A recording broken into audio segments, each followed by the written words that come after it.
We're going to update you on last night's incident with both our officers who, obviously one is deceased and one is in critical condition still. So last night at approximately 9 p.m. at 63rd and Bale, officers assigned to the community safety team conducted a traffic stop on a vehicle with 3 occupants. There were also 3 officers in the same car that stopped these 3 occupants. During the course of this investigation, officers were fired upon and they returned fire. One of our officers was struck by one of the offender's bullets and sustained a fatal gunshot wound, and she is deceased. She had 3.5 years on the department. Her partner, a male officer, was also struck, and he is currently still in critical condition fighting for his life. He had 6 years on the department. Officers returned fire and struck one of the offenders who was taken to a local hospital. An update on the offenders in custody. Last night, there were 2 offenders in custody, and one was yet to be located. This morning, we captured the 3rd offender, the female offender, and she is in custody. All 3 offenders are being interviewed at Area 1 detectives. A weapon was recovered on scene at the time of the arrest last night.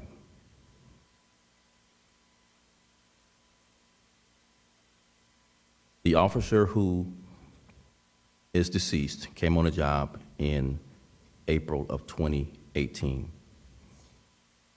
Her partner came on the job in August of 2014. Despite the shock, grief, pain, and sorrow we feel this morning, our brothers and sisters in blue put this uniform on each and every day. They go to work risking everything to serve the people of Chicago. They come to work willing to run toward danger, toward gunfire, and they're willing to sacrifice their lives to save the lives of perfect strangers.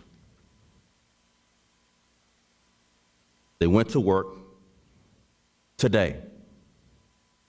After last night's tragic events, officers are at work now, right now, continuing this brave, courageous work of protecting the people of Chicago. It's in the honor of our lost officer that we work, that we sacrifice, that we serve, that we risk everything. A new shift of officers, grieving and heartbroken, will do the same thing tonight and tomorrow night. In each and every night, they serve. They go down dark alleys no one would go down. They confront violent offenders no one would confront. But for their commitment and dedication, we are all made safe. And we sleep well at night because of these men and women, because of these brave men and women. I will close with this. Our officers need this city to pray for their strength, to pray for peace, that they are comforted, that their families are comforted. I'm asking Chicago to wrap their arms around our police officers today and encourage them to continue their great work in protecting us all. I'll turn it over to the mayor now. Thank you, Mayor.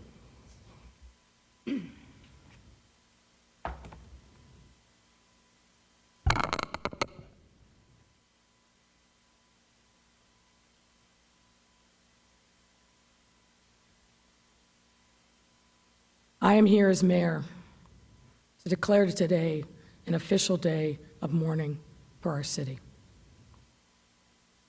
All city buildings will have flags at half-staff, and I call upon all other private buildings to do the same.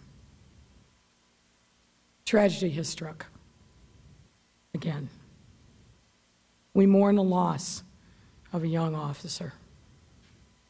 And as I did privately in the early morning hours of today, I want to publicly offer condolences to her mother, her brother, family, and friends. Please keep this officer in your prayers. Also keep the other officer who was shot in your prayers, and his family and his friends. And every day for the rest of his life, uplift him and support them. They will need our help as a city. 2 young people doing what we ask. Service over self, commitment, and dedication. I also want to address another issue that's been lashing our city for far too long. There are some who say that we do not do enough for the police and that we are handcuffing them from doing their jobs. There are others who say we do too much for the police and that we never hold them accountable for what they do, particularly in Black and brown neighborhoods. For all of this, I say, stop. Just stop. This constant strife is not what we need in this moment. Of course, we have to continue the journey to achieve constitutional accountable policing. That cannot be in debate at this point. But let me also reiterate what I've said before and what I know to be true. The police are not our enemies. They are human, just as we are, flawed, just as we are, but also risking their lives every day for our safety and security. That reality became very real last night in an emergency room, amongst tears and fears from the finest and the most courageous people I know. A mother lost her daughter last night, a brother, his sister, a family forever shattered. Another continues to keep vigil at a hospital bed, sending up powerful prayers, but no doubt fearing the worst. They are hurting, understandably so. In moments like these, life gets boiled down to its basic essence. And so it will be for these 2 families. For the rest of us, people of goodwill in the city, I urge you, we must come together. We must unite. We have a common enemy. It's the guns and the gangs. Eradicating both is complex, but we cannot let the size of the challenge deter us. We have to continue striking hard blows every day. No gang member, no drug dealer, no gun dealer can ever have a moment of peace on any block, any neighborhood, not in our city. And to get there, we must be united and single-minded in our determination to do just that. The moment that we are in has been decades in the making, but the manifestations are happening now, on my watch, on our watch. We have to be together in this moment. All of us, every block, every neighborhood. We have to reclaim the physical and moral territory. Shoulder to shoulder, fighting for each other, not against each other. We have a common enemy, and let's not lose sight of that. Today, as we reflect and mourn, let's lift up the names of all of our victims of community violence. Say their names. Say their names. And pray for the Lord to welcome the departed into a place where there is no more sorrow. And also today, I ask this. When you see a police officer, say thank you. Say thank you. Devoted, dedicated officers reported for duty today, despite the pain of losing one of their own, and despite their fears, and likely the fears of their families as they walk out the door to report for duty. These officers deserve to make it home safely today and every day. We owe them a debt of gratitude that we will likely never be able to truly repay. But let's not forget to try every day. Say thank you to the Chicago police officers that you see today, and be grateful for their sacrifice and their service on behalf of us all. We'll take any questions that you have at this point. Dana Rebick from WGN.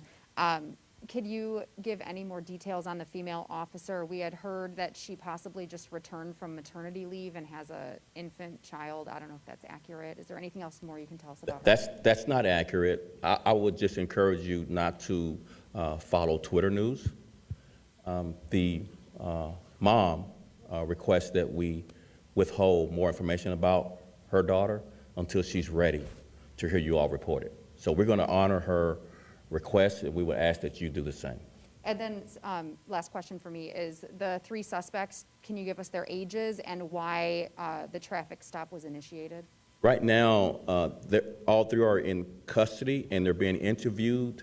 As soon as we complete those interviews, we'll follow up with more detailed information about each and every one of those offenders. They have yet to be officially charged, so we want to try as much as we can to get as much information before we start reporting about them during these interviews. Yes. Evelyn Holmes, Channel 7. With respect to the traffic stop, which one of the suspects fired on the officers? Did they all do that? Did 2 of them do that? Was it just, and who? Preliminarily, we believe the passenger of the vehicle is the offender who fired upon the officers. It's preliminary. Again, we're interviewing each of the offenders. You know how stories change as we interview, but preliminarily we believe the passenger of the vehicle fired upon the officers. Now, would that be the female? The male passenger. The male passenger. Now, did the female fire at anyone? We believe only one offender fired, and it was the passenger, as I mentioned, the male passenger. Is that female the one that what you all were seeking? Did you say she was in custody now? She is in custody. We arrested her this morning, and she is being interviewed as well. Okay. So the male passenger who opened fire, that's the one. Identify yourself. Oh, Tom Schuba with the Chicago Sun-Times. Sorry, Mayor. The male passenger who likely opened fire, is this the same individual who was also wounded himself? Yes. Okay. My other question was, what really prompted this stop? Was there a pursuit? Was there investigative alert? What reason did the team have to go after these? We have some thoughts, but I think what we believe is the interviews with the offenders will reveal from their statements to us all of that information. So we're going to withhold us guessing at why the stop happened and really listen for what the offenders are saying since they're being interviewed now. How was the woman able to escape until this morning from the scene? Was it Again, the same answer. As soon as we get all the offenders interviewed, and they all are cooperating and being interviewed, we'll have confirmation on the role each person played. Thanks. Hi, Lexi Suter, NBC5. A terrible year in terms of officers being shot at or shot. Do you have updated numbers on that? I sure do. As you all know, that come to the regular morning, Monday morning pressers, we keep account of that. So 38 officers in 2021 have been shot at or shot. 11 have been struck. And today we sadly report, tragically, 1 of the 11 is deceased. Thank you. Extraordinary number after last year's 79 officers shot at or shot. A 500% increase from 2019's officers shot at or shot. Will you be revealing, Carla Leal for Telemundo Chicago, will you be revealing the identity of the two officers involved in this shooting? There are names already on social media. Right, so what we'll do officially is reveal the officer's name as soon as the families give us that okay. We defer to the family members.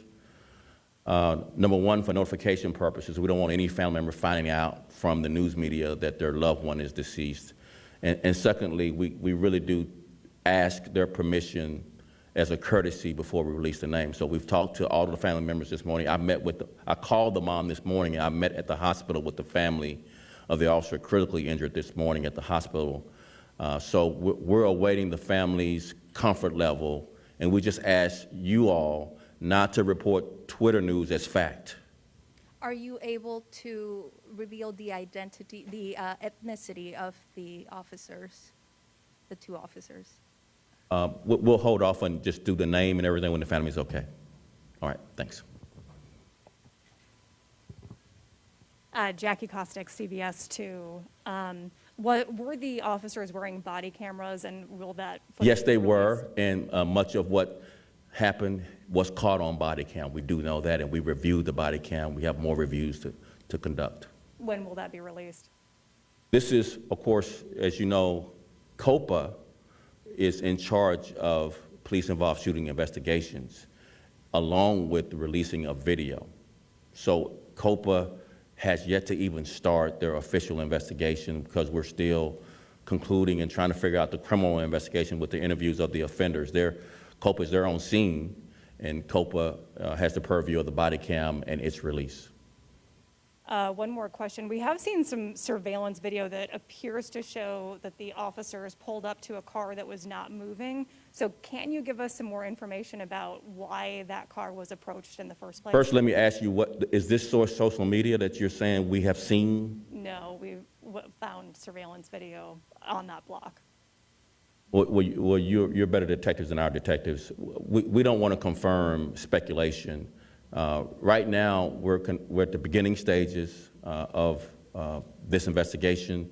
As soon as we can confirm and corroborate evidence, we'll be happy to release that to you. But it's one thing to have evidence, it's another thing to corroborate the evidence as real and true and factual. And the two are not the same. Evidence and corroborated evidence are two different things. We try to base what we release to the public on corroborated evidence.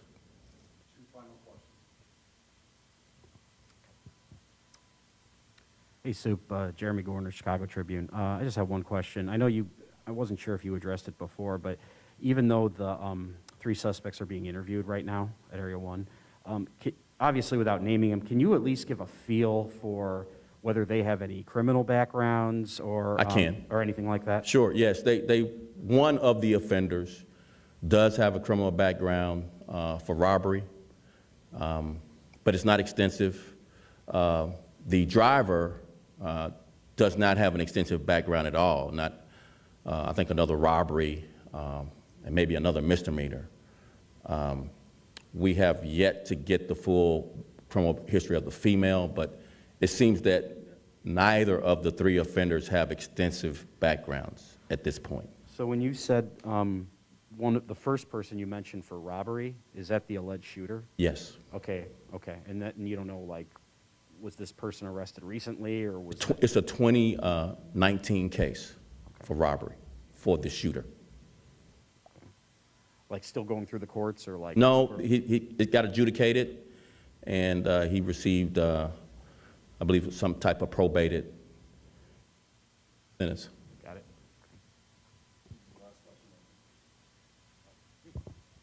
Hello, I'm Viviana with Univision Network. Is there any updated information of the officer who is at the hospital? Critical, we need your prayers. We'd ask this, that this officer's family be lifted up in prayer for healing. That's the most we can update. I'm going to close with this since we don't have any more questions. I wasn't here yesterday. My mom passed suddenly on Thursday night. I flew home to make funeral arrangements. We completed those funeral arrangements Friday and Saturday, and when I got word late Saturday night of this tragedy with our officers, I took the first flight out from Dallas to Chicago, which was 6 a.m. this morning. My first stops were at the hospital to check on the officer who's critically injured, and then this presser to update you all. So I'd ask for you to keep these officers in your prayers and lift up my family as well. Thank you very much.